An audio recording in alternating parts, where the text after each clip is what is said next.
Welcome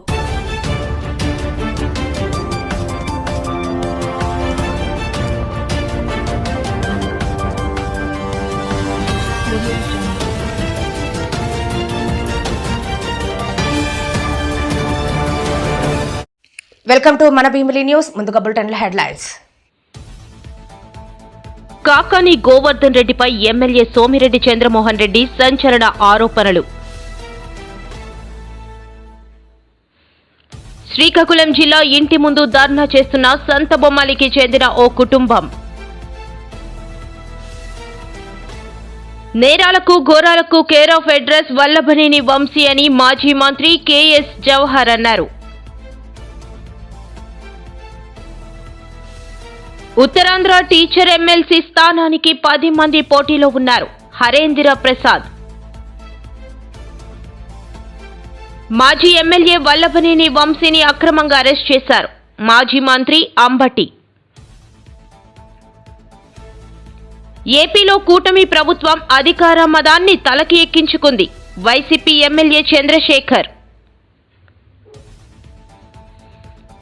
పైడి Bhimavaram check post వద్ద అక్రమంగా తరలిస్తున్న 23 ఇసుక లారీలను పట్టుకున్న రెవెన్యూ అధికారులు మరియు పోలీసులు. గ్రామాల్లో బెల్ట్ షాపులను అరికట్టాలని సిపిఎం నాయకుడు డిమాండ్. కాకాని గోవర్ధన్ రెడ్డిపై ఎమ్మెల్యే సోమిరెడ్డి చంద్రమోహన్ రెడ్డి సంచలన ఆరోపణలు చేశారు. జగన్ హయాంలో మాజీ మంత్రి కాకాని గోవర్ధన్ రెడ్డి భారీ ఎత్తున అవినీతికి పాల్పడ్డారని ఆరోపించారు. ఇళ్ల స్థలాల కోసం సేకరించిన భూముల్లో ఎంత దోపిడీ చేశావో అందరికీ తెలుసునని చెప్పారు. వచ్చి కోర్టులో వాయిదాకి నిలబడాల్సిన పరిస్థితి వచ్చింది. సరే, అన్నీ పక్కన పెడితే ఇటువంటి చాలా కేసులు పెట్టుండారు. ఇంకెన్ని వాయిదాలకు రావాల్సి వస్తుందో ఏందో. ఇంక న్యాయస్థానాలు ఎదుట అందరూ సమానం, ఎవరు స్పెషల్ కాదు. లేకపోతే మొన్న నేను హైదరాబాద్లో ఉండా, ఆయన మాట్లాడినాడు, నాకు కోట్లు ఆస్తుంది, నెల్లూరులో ఆఫీస్ కొనేసాను, అక్కడ బెంగళూరులో విల్లా కొన్నాను, హైదరాబాద్లో నా కూతురికి విల్లా కొనిచ్చాను, ఇవన్నీ మాట్లాడావు. సరే, నాకు కర్మ. ఇప్పటికి నాకు ఆ సింగపూర్, మలేషియా, హాంకాంగ్లో 1000 కోట్లు ఏడుండాయో చూపివు. ఇప్పుడు 2016లో చెప్పినావు, ఇంచుమించు 9 ఏళ్ళు అయిపోయింది. అది ఎక్కడుందో చూపివా అంటే చూపివు. ఇంకొక 400-500 కోట్లు చెప్పావు, అవి చూపించవు.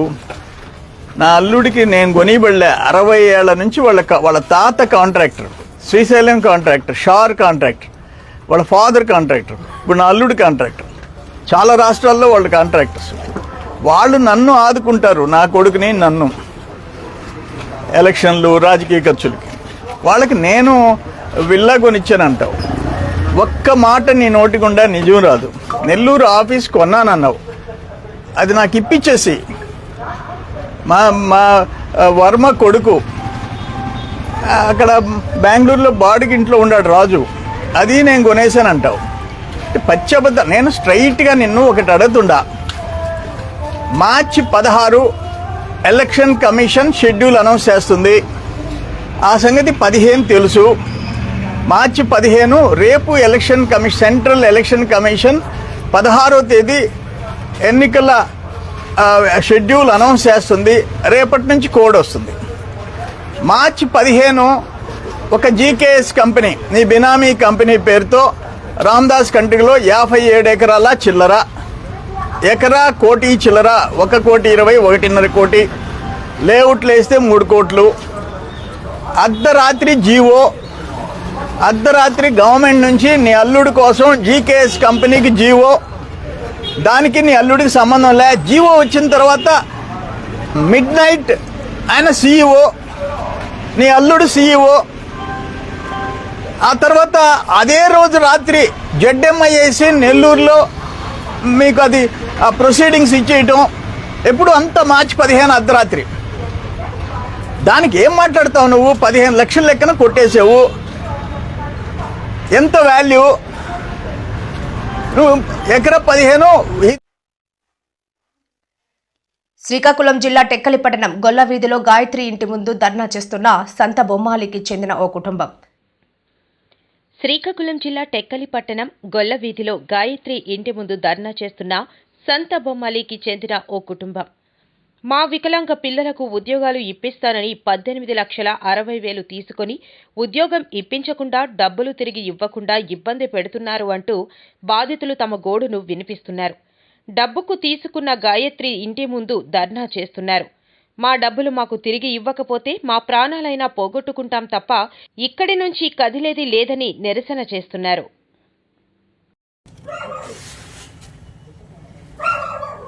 మరి మా కౌలు న్యాయం చేయలేదు. అలాటోలే ఎత్తేసారు చేతులు. అన్ని దగ్గరికి వెళ్ళాము, ఎస్పీ కాడికి వెళ్ళాము, పోలీస్ స్టేషన్కి వెళ్ళాము. అనకూడదు, మాకే మా డబ్బు తీసుకుని మాకు 10 దెబ్బలు పోలీస్ స్టేషన్కి ఇస్తుంది.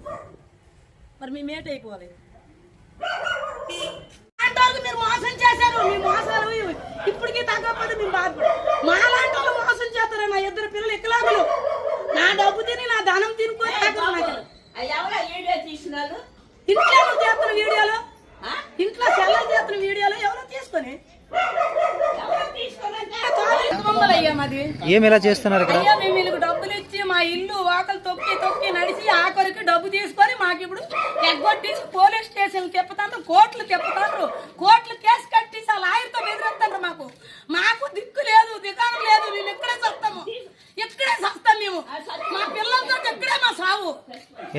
ఎందుకు డబ్బులు ఇచ్చారు మీరు? ఎందుకు డబ్బులు అంటే డాక్టర్ కోర్సు చదువుకొని వాళ్ళ పిల్లలు డాక్టర్ కోర్సు చదివితే అక్కడ తీసుకెళ్లారు. మాకు ఎక్కడికి? వైజాగ్. అక్కడ ఆ పిల్ల వయసుందా ఉన్నారు కోర్టు వేసుకొని. మా 2 పిల్లలు జాబ్ చేస్తానని నాకు డబ్బులు తీసుకొని మీరు గాజులు పోసలు అమ్ముతున్నాను. గాజు పోసలు అమ్ముకొని ముష్టడుకొని మా డబ్బు తీసుకున్నారు. ఇల్లు కార్లు మాది, ఇల్లు మాది, స్థలం మాది. ఇవన్నీ చెప్పేసి ఆఖరికి మేము డబ్బులు అడగడానికి కొత్త కుక్కలు కట్టేస్తాను. మాకు పరస పెంచడానికి మాకు కుక్కలు కనిపించేసి కుక్కలతో మాకు టార్చులు పెడతాను. వీళ్ళు ఇప్పుడు లాయర్తో టార్చులు పెట్టేస్తాను.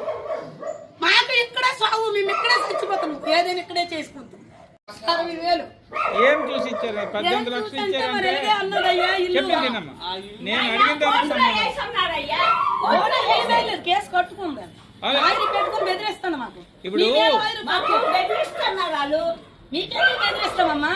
మేము చచ్చిపోతాం. మీ పొద్దు ఇక్కడే చూడు చచ్చిపోయింది అవుతుంది. అయితే మరి మా డబ్బులు ఇచ్చే మోపికలు లేదు. నా ఇంటికి వచ్చి లక్షల రూపాయలు వచ్చింది. ఇప్పుడు రమ్మను నా ఇంటికి, ఇప్పుడు రమ్మనండి. మీరు నా ఇంటి దగ్గరికి రమ్మనండి. దాని ఇంటి కాడికి రావడానికి మాకు భయం వేస్తుంది. కుక్కలు కనిపించేస్తుంది. తెలుసా? కాదు, మీరు ఎందుకు ఇచ్చారు డబ్బులు? అయ్యా మేము గాజు పూస అమ్ముకుంటాం. మా కాడ గాజు పూస కొనోలు, చైన్లు గీలు కొనోలు. ఫస్ట్ అన్నయ్య 1 లక్ష రూపాయలు ఇవ్వు, మా పాప చదువుకుంటున్నాం. అక్కడికి మేము నమ్మకపోతే నాకు తీసుకెళ్లారు పొందూరు తీసుకెళ్లి మార్కెట్ గవర్నమెంట్ తీసుకెళ్లి టాటా సుమారు. నేరాలకు గోరలకు care of address Vallabhaneni Vamsi అని మాజీ మంత్రి కేఎస్ జవహర్ అన్నారు. ఈ మేరకు ఆయన ఈ రోజు మీడియాతో మాట్లాడారు. తెలుగుదేశం పార్టీకి అనుకూలమైనటువంటి సామాజిక వర్గం నుంచి వచ్చాడు కదా అంటండి. ఇక్కడ కావాల్సింది కులములోన ఒకడు గుణవంతుడు ఉండినా కులము వెలయవని గుణము చేత. ఇలాంటి దరిద్రులు ఉంటే ఆ కులానికి కూడా చెడ్డ పేరు అనే విషయం చాలామంది గమనించాల్సినటువంటి అవసరం ఉంది. అంతేకాకుండా ఈ వంశీ చేయని అరాచకం కానీ, చేయని కబ్జా కానీ, చేయని నేరం కానీ ఏదీ లేదనేది ఆయన యొక్క హిస్టరీ చూస్తే తెలుస్తూ ఉన్న పరిస్థితి. అధికారంలో ఉన్నప్పుడు ఆయన బాడీ లాంగ్వేజ్ కూడా ఒక నేరస్తుడు ఏ విధంగా అయితే బాడీ లాంగ్వేజ్ ఉండాలో అదే విధమైనటువంటి బాడీ లాంగ్వేజ్ ఉన్నటువంటి వ్యక్తి వంశీ. ఎందుకంటే వంశీ ఒక సత్యవర్ధన ఇష్యూలనే కాదు, అనేకం తవ్వితే వంశీ మీద పాత్రలో పెట్టినటువంటి కేసులన్నీ బయటికి తీసుకొస్తే బోల్డ్ కేసులు వంశీ మీద పెట్టాల్సినటువంటి అవసరం ఉంది. ఒక నేరస్తుడు ఏదో ఒక చిన్న లూప్ అన్న లేదంటే చిన్న సాక్ష్యాన్నైనా వదిలి వెళ్తాడంటానికి ఈ సత్యవర్ధన్ కేసే ఉదాహరణ. సత్యవర్ధన్ అనే ఒక దళిత బిడ్డ తెలుగుదేశం పార్టీ ఆఫీసులో ఆపరేటర్గా పనిచేస్తూ ఉంటే ఆ రోజు దాదాపుగా 80-100 మంది చేత దౌర్జన్యం చేసి ఏ విధంగా కార్లు పగలగొట్టి, కంప్యూటర్లు పగలగొట్టి విధ్వంసాన్ని సృష్టించి, అసలు విధ్వంసం సృష్టించాల్సినటువంటి అవసరం వంశీకి ఏముందని ఒకసారి ఆలోచన చేస్తే కేవలం తాడేపల్లి ప్యాలెస్లో తన బాస్ సైకోని ఏదైతే సంతృప్తిపరచడానికి మాత్రమే చేశాడు తప్ప వంశీ గన్నవరంలో తెలుగుదేశం కానీ, తెలుగుదేశం పార్టీ శ్రేణులు కానీ ఏ రోజు అన్యాయం చేయాలి. ఆయన ఎప్పుడు నిలబడ్డా కానీ ఆయన ముఖం చూసేం ఓటేలే. తెలుగుదేశం పార్టీ ఇచ్చినటువంటి మ్యాండేట్ని బేస్ చేసుకునే వంశీని గెలిపించారు తప్ప వంశీకి ఎక్కడా కూడా తెలుగుదేశం అన్యాయం చేయలేదనే విషయం వంశీకి కూడా తెలుసు. కానీ తెలిసిన తర్వాత ఎవరినో సంతృప్తిపరచడానికంటే ఆయన ఎవరిని సంతృప్తిపరచాలంటే సైకో నైజం ఉన్నటువంటి వ్యక్తులు, సైకో పిల్ల నైజం ఉన్నటువంటి పిల్ల సైజు ఉన్నటువంటి వ్యక్తులు ఏ విధంగా వ్యవహరిస్తారనేది మనం గన్నవరం తెలుగుదేశం పార్టీ ఆఫీస్ మీద దాడిని మనం చక్కగా వివరణ చేస్తే ఇదే అర్థమవుతా ఉంది. కేవలం అతనికి ఎటువంటి అన్యాయం చేయనటువంటి తల్లి లాంటి తెలుగుదేశం మీద ఆయన దాడి చేసి ఆ దాడిలో కేసులు పెట్టిన తర్వాత తప్పించుకోవడానికి అక్కడ కంప్యూటర్ ఆపరేటర్గా ఉన్నటువంటి సత్యవర్ధన్, ఒక దళితుడు, ఏమీ చేయలేనివాడు, అశక్తుడు, అలాంటి వ్యక్తిని కిడ్నాప్ చేసి బలవంతంగా బెదిరించి ఎస్సీ ఎస్టీ కోర్టు దగ్గరకు వచ్చి ఆ యొక్క విత్డ్రా చేసుకోవటం అంటే ఆ చిన్నది లాజిక్ ఎందుకు మిస్ అయ్యాడు వంశీ? ఎందుకంటే అతను నేర ప్రవృత్తి అదే ఆయనకు అలవాటు, ఆయన పూర్తిగా తెలుసు ఏ విధంగా దీన్ని హ్యాండిల్ చేయాలనేది వంశీకి తెలిసినంతగా మిగతా వాళ్ళు ఎవరికి తెలియదు. కానీ దురదృష్టం ఏంటంటే వంశీ దురదృష్టం ఇదంతా కూడా మళ్ళీ తిరిగి మాకు తెలుస్తుంది, మేము తిరిగి ఆ సత్యవర్ధన్ మేము కాపాడుకుంటాం, ఆ కుటుంబం బయటకు వచ్చేస్తుందనే ఒక చిన్న ఇది లేకుండా పోయింది. ఎందుకంటే భారతదేశ స్వతంత్రం వచ్చిన తర్వాత అంబేద్కర్ గారు పెట్టిన భిక్ష వల్ల ఈరోజు సెక్షన్ 3 కానీ రాజ్యాంగ ప్రొటెక్షన్ కానీ దళితులు ఎంత అనాసక్తులైనా సరే, ఏ ఆధారం లేని వారైనా సరే, వాళ్ళ అమాయకులైనా సరే వాళ్ళకి రక్షణ కవచంగా ఉండేటటువంటి రాజ్యాంగం ఒకటి ఉంది. ఆ రాజ్యాంగం ద్వారా దళితులు కాపాడబడతారు. అదేవిధంగా తెలుగుదేశం పార్టీలో చంద్రబాబు నాయుడు గారి నాయకత్వంలో పరిపాలన సాగిస్తున్నటువంటి ఆంధ్రప్రదేశ్లో ఉత్తరాంధ్ర టీచర్ ఎమ్మెల్సీ స్థానానికి 10 మంది పోటీలో పాల్గొనున్నట్లు ఎన్నికల అధికారి హరేంద్ర ప్రసాద్ తెలిపారు. 10 మంది నామినేషన్ వేయగా ఏ ఒక్కరూ ఉపసంహరించుకోలేదన్నారు. ఈ నెల 27న పోలింగ్ జరగనుండగా మార్చి 3న కౌంటింగ్ ఉండనుంది అని అన్నారు. అందరికీ నమస్కారం. నేను జిల్లా కలెక్టర్ విశాఖపట్నం మరియు రిటర్నింగ్ అధికారి ఫర్ శ్రీకాకుళం, విజయనగరం, విశాఖపట్నం జిల్లాలకు సంబంధించిన టీచర్స్ కాన్స్టిట్యుయెన్సీ రిటర్నింగ్ అధికారిగా పనిచేస్తున్నాను. సో ఈ టీచర్స్ కాన్స్టిట్యుయెన్సీ ఎలక్షన్స్ చూస్తే 3వ తారీఖు ఫిబ్రవరి నెల 2025 మనము ఎలక్షన్ నోటిఫికేషన్ జారీ చేయడం జరిగింది. ఆ రోజు నుంచే నామినేషన్ స్వీకరణ ప్రారంభమైంది. 10వ తారీఖు దాకా జరిగిన నామినేషన్ ప్రక్రియలో మనకు 20 నామినేషన్స్ వచ్చినాయి. 10 మంది అభ్యర్థుల నుంచి నామినేషన్స్ రావడం జరిగింది. ఈ నామినేషన్ స్క్రూటినీ అనేది 11వ తారీఖు ఫిబ్రవరి నెల చేపట్టడం జరిగింది. ఈ స్క్రూటినీ ప్రాసెస్లో 4 నామినేషన్స్ రిజెక్ట్ చేయడం జరిగింది, 16 నామినేషన్స్ అక్సెప్ట్ చేయడం జరిగింది. ఈ ప్రాసెస్లో బరిలో ఉన్న 10 మంది నామినేషన్స్ కూడా అక్సెప్ట్ చేయడం జరిగింది. విత్డ్రాయల్ ప్రక్రియ అనేది ఈరోజు కంప్లీట్ అయింది. ఈరోజు 3 గంటల దాకా వాళ్ళకు అభ్యర్థులందరికీ కూడా విత్డ్రాయల్కి సమయం ఉండగా ఎవరు కూడా విత్డ్రాయల్ చేయలేకపోవడం వల్ల బరిలో ఇప్పుడు 10 మంది క్యాండిడేట్స్ కూడా ఉన్నారు. ఈ 10 మంది క్యాండిడేట్స్ కూడా రానున్న ఎలక్షన్స్లో కంటెస్ట్ చేయడం జరుగుతుంది. మన ఎలక్షన్ డేట్ అనేది 27 ఫిబ్రవరి 2025, 27 ఫిబ్రవరి 2025 పొద్దున 8 గంటల నుంచి సాయంత్రం 4 గంటల దాకా ఈ ఎలక్షన్ ప్రక్రియ జరుగుతుంది. ఈ ఎలక్షన్లో టీచర్స్ అందరూ కూడా ఓటర్స్గా నమోదు కాబడి ఉన్నారు. మొత్తం సంఖ్య చూస్తే ఎలక్టర్స్ ఒక సంఖ్య చూస్తే మేల్ ఎలక్టర్స్ తీసుకుంటే 13,580 మంది, 13,508 ఎలక్టర్స్ అదే. ఫీమేల్ ఎలక్టర్స్ వచ్చేటప్పటికి, మహిళలు వచ్చేటప్పటికి 8,985, 8,985 ఎలక్టర్స్ అదే. మొత్తం మీద 22,493, 22,493 ఎలక్టర్స్ అర్హత కలిగి ఉన్నారు ఓటు వేయడానికి. సో వీళ్ళందరూ కూడా 27వ తారీఖు ఫిబ్రవరి నెల మార్నింగ్ 8 నుంచి సాయంత్రం 4 గంటల దాకా మనము నోటిఫై చేసిన పోలింగ్ కేంద్రాల్లో వాళ్ళ యొక్క ఓటు హక్కుని వినియోగించుకోవడం జరుగుతుంది. సో మన నియోజకవర్గం ప్రస్తుతం ఉన్న 6 జిల్లాల్లో స్ప్రెడ్ అయి ఉన్నాయి. ముందు ఉన్న ఉమ్మడి 3 జిల్లాలు 2022లో 6 జిల్లాలుగా విడగొట్టడం జరిగింది. సో శ్రీకాకుళం, విజయనగరం, పార్వతీపురం, మన్యం, అల్లూరి సీతారామరాజు, విశాఖపట్నం, అనకాపల్లి ఈ 6 జిల్లాల్లో ఉన్న 123 పోలింగ్ కేంద్రాల్లో వాళ్ళు ఒక ఓటు హక్కుని వినియోగించుకోవడం జరుగుతుంది. ఈ పోలింగ్ కేంద్రాలన్నీ కూడా ఎలక్షన్ కమిషన్ వారు ఆమోదించడం జరిగింది. ఈ పోలింగ్ కేంద్రాల అన్నింటిలో కూడా అష్యూర్డ్ మినిమం. మాజీ ఎమ్మెల్యే వల్లభనేని వంశీని అక్రమంగా అరెస్ట్ చేశారని, ఈ విషయంపై ఫిర్యాదు చేసేందుకు డీజీపీ అపాయింట్మెంట్ కోరగా ఆయన మమ్మల్ని రమ్మని చెప్పి కలవకుండా అవమానించారని మాజీ మంత్రి అంబటి రాంబాబు పేర్కొన్నారు. వంశీ అరెస్టుపై డీజీపీని కలిసి రిప్రజెంటేషన్ ఇవ్వడానికి వచ్చిన వైఎస్ఆర్సీపీ నేతలు అక్కడ జరిగిన పరిణామాలను మీడియాకు వివరించారు. మాకు సమాచారం అందింది. ఆ తరువాత వారు అసలు ఎందుకు అరెస్ట్ చేశారో మాకు అర్థం కాలేదు.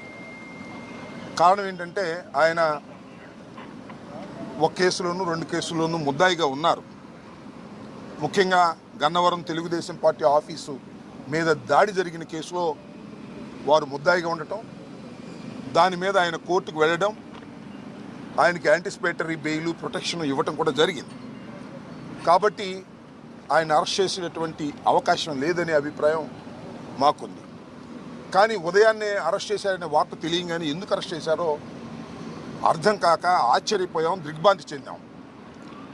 దీనికన్నా ముందు 2 రోజుల క్రితం ఒక సంఘటన జరిగింది.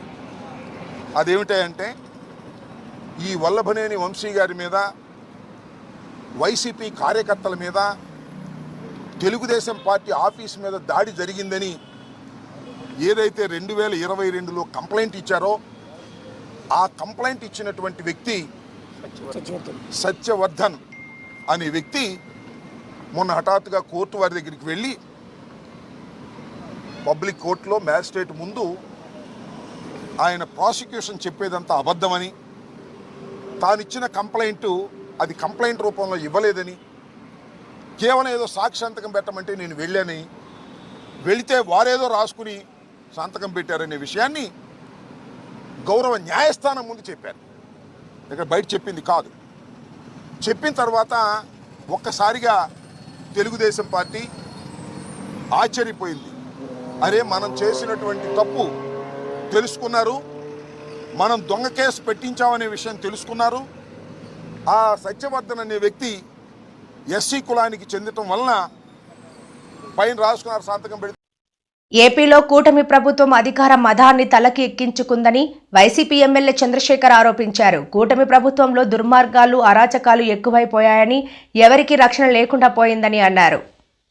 ఏ విధంగా న్యాయ వ్యవస్థల్ని, రాజ్యాంగబద్ధమైనటువంటి చట్టాలని తన చుట్టాలుగా మార్చుకొని అక్రమ కేసులు బనాయించి తప్పుడు కార్యక్రమాలు ఈ కూటమి ప్రభుత్వం చేస్తుందో స్పష్టంగా అర్థమవుతుంది. ఈ విధానాన్ని వైఎస్ఆర్సీపీ తీవ్రంగా ఖండిస్తుంది. వల్లభనేని వంశీ గారిని అరెస్ట్ చేసినటువంటి విధానం, వారి భార్యని అవమానపరుస్తూ వారి భార్య ప్రయాణించేటటువంటి కారులో పోలీసులు వచ్చి కూర్చొని వారిని రకరకాల పోలీస్ స్టేషన్లకు తిప్పినటువంటి విధానం, ఇది చాలా జూచ్చాకరంగా ఒక ప్రభుత్వంలో ఉన్నటువంటి వ్యక్తి ఎంతకైనా దిగజారొచ్చా, చట్టాలని అడ్డం పెట్టుకొని ఏ విధంగా అయినా చెయ్యొచ్చా అని చెప్పటానికి ఇది నిలువెత్తు సాక్ష్యంగా మనకు కనపడుతుంది. నిజంగా తెలుగుదేశం పార్టీ ఆఫీస్ మీద గొడవ చేశారని 94 మంది మీద ఏకంగా వైఎస్ఆర్ కాంగ్రెస్ పార్టీ కార్యకర్తల మీద, నాయకుల మీద, వల్లభనేని వంశీ గారి అనుచరుల మీద కేసులు కట్టడం, 44 మందిని జైళ్లకు పంపటం, ఇంత చేసినా కానీ వీళ్ళ రాక్షస తత్వానికి సంతృప్తి చెందల. ఎలాగైనా కానీ ఈ వచ్చేటటువంటి వ్యతిరేకతని, ప్రజా వ్యతిరేకతని డైవర్ట్ చేయాలి. ప్రతి నెల ఒక సెన్సేషన్ కేసుని క్రియేట్ చేయాలి. ఆ క్రియేట్ చేసి ఆ కేసులోనే ప్రజల యొక్క అటెన్షన్ని డైవర్ట్ చేయాలి. ఇది వారి పన్నాగం కాబట్టి పక్కా ప్రణాళికతోటి ఒక్కొక్క నెల మీరు గమనించినట్లయితే ఒక్కొక్క నెల ఒక్కొక్క కేసు. ఈ కేసులు పెడుతుంది ఎవరి మీద? కేవలం వైఎస్ఆర్ కాంగ్రెస్ పార్టీ నాయకుల మీద. శ్రీకాకుళం జిల్లా రణస్థలం మండలం పైడి భీమవరం చెక్పోస్టు వద్ద అక్రమంగా తరలిస్తున్న 23 ఇసుక లారీలను పట్టుకున్న రెవెన్యూ అధికారులు మరియు పోలీసులు.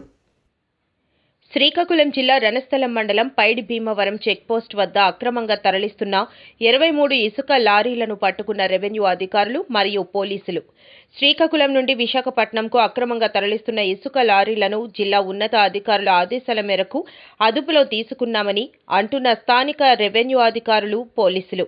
ఒక ర్యాంప్ పేరుతో మరో ర్యాంపులో ఇసుకను అక్రమంగా తరలిస్తున్నారని చర్యలు చేపట్టిన అధికారులు.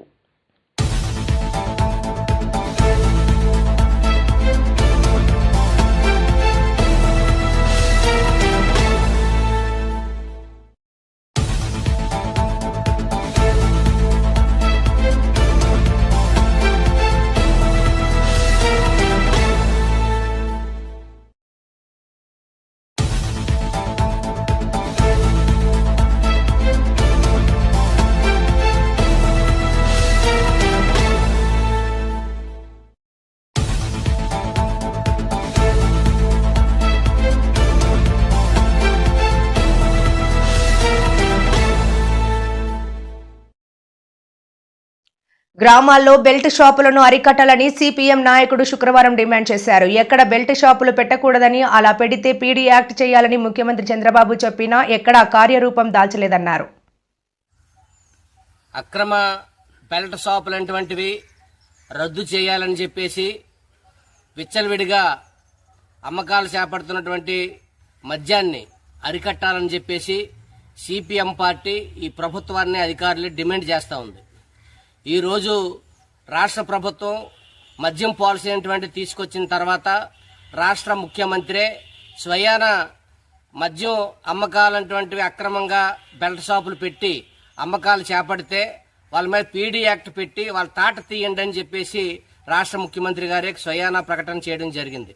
కానీ ఈరోజు దానికి భిన్నంగా ఆయన ప్రకటన చేసిన తర్వాత ఎక్కడికక్కడ మద్యం బెల్ట్ షాపులు అటువంటివి అమ్మకాలంటువంటివి విపరీతంగా పెరిగిపోయి టీ కొట్లలోనే మద్యం అమ్మకాలంటువంటి చేస్తుంటారు, కిల్లీ కొట్లలో చేస్తుంటారు, పాన్ షాపుల్లో చేస్తుంటారు, రోడ్డు పక్కన ఉన్నటువంటి అన్ని డాబాల్లోని రోజు మద్యం అమ్మకాలంటువంటివి విపరీతంగా జరుగుతూ ఉన్నాయి. ఇది అరికట్టవలసినటువంటి ఎక్సైజ్ అధికారులు, సిండికేట్ వ్యాపారస్తులు సిండికేట్ అయ్యి ఈరోజు విచ్చలవిడిగా వాళ్ళ ఖజానా నింపుకోవడం కోసం, లాభాల కోసం ఈరోజు తాగుబోతులు చేసి విచ్చలవిడిగా మద్యం అమ్మకాలంటువంటి రోజు చేపడతా ఉన్నారు. ఇది అత్యంత దుర్మార్గమైనటువంటి చర్య. సిండికేట్ గా ఉన్నటువంటి వాళ్ళు వాళ్ళ లాభాల కోసం ఈరోజు వాళ్ళు ఎక్కడికక్కడ మద్యం బెల్ట్ షాపులు పెట్టి అమ్మకాలకి ఈరోజు చేస్తూ ఉంటే దానికి తానే తండాలని చెప్పేసి ఎక్సైజ్ అధికారులు చేసి ఎక్కడికక్కడ చూసి చూడనట్టు వదిలేటువంటి దుర్మార్గమైనటువంటి చర్య. ప్రభుత్వం మద్యం అనేటువంటిది మేము చౌక ధరకి ఇస్తామని చెప్పి మీరు నచ్చినట్టు పండగ చేసుకోండి అని చెప్పేసి మందుబాబులకు చెప్పి నిన్న మంగళవారం నాడు 15% అంటే 150 కోట్ల రూపాయలు మద్యం ధరలంటువంటి విపరీతంగా పెంచారు. దీని మీద మద్యం బాబులందరూ చాలా ఆగ్రహంగా ఉన్నారు. ప్రభుత్వం చెప్పింది ఒకటి, చేసింది ఒకటి ఈరోజు చేస్తూ ఉంది. మద్యం ధరలు విపరీతంగా పెంచడం అనేటువంటి దుర్మార్గం అని చెప్పేసి వాళ్ళు గొడవ చేస్తూ ఉన్నారు. రోజు తెచ్చుకున్నటువంటి కూల్ డబ్బుల్ని ఈరోజు మద్యానికే సరిపోవట్లేదు, మేము ఎలా బతకాలని చెప్పేసి ఏడుస్తూ ఉన్నారు. ఇదొకటే కాదు, ఈరోజు ఈ జిల్లాలోని మద్యం 15 సంవత్సరాల నుండి ప్రతి యువకులు తాగి మద్యం మత్తులోని వాళ్ళు ఏం చేస్తున్నారో వాళ్ళకే తెలియట్లేదు. ఈరోజు ఈ జిల్లాలోని 15 పోక్స్కో కేసులు వచ్చాయి. పోక్సో కేసులు 15 కేసులు 20 కేసులు నమోదయ్యాయనంటే ఈరోజు మద్యం మత్తు ఎంత స్థాయిలో ఉందంటే మనం అర్థం చేసుకోవచ్చు. ఈ జిల్లాలోని హోమ్ మినిస్టర్ ఉన్నటువంటి జిల్లా ఇది. ఈ జిల్లాలోని 20 పోక్సో కేసులు వచ్చాయంటే ఈరోజు మద్యం హోంమంత్రి ఏం చేస్తున్నారని చెప్పేసి మేము ప్రశ్నిస్తా ఉన్నాం. దీనికి తోడు మన పవన్ కళ్యాణ్ గారు ఉన్నారు. ఈ రాష్ట్రానికి చాలా ఆదర్శమైనటువంటి ఉప ముఖ్యమంత్రి అని చెప్పేసి చెప్పుకొని మేము ప్రశ్నించడానికే పార్టీ పెట్టామని చెప్పుకున్నటువంటి గొప్ప వ్యక్తి. అటువంటి గొప్ప వ్యక్తి ఉన్నటువంటి రాష్ట్రం ముఖ్యమంత్రిగా ఉన్నటువంటి ఈ రాష్ట్రంలోనే ఈరోజు మహిళలు, మైనారి బాలికల పైన అత్యాచారాలు జరుగుతుంటే వాళ్ళు కనీసం పలకరించట్లేదు. ఆ రోజు అధికారంలో రాకముందు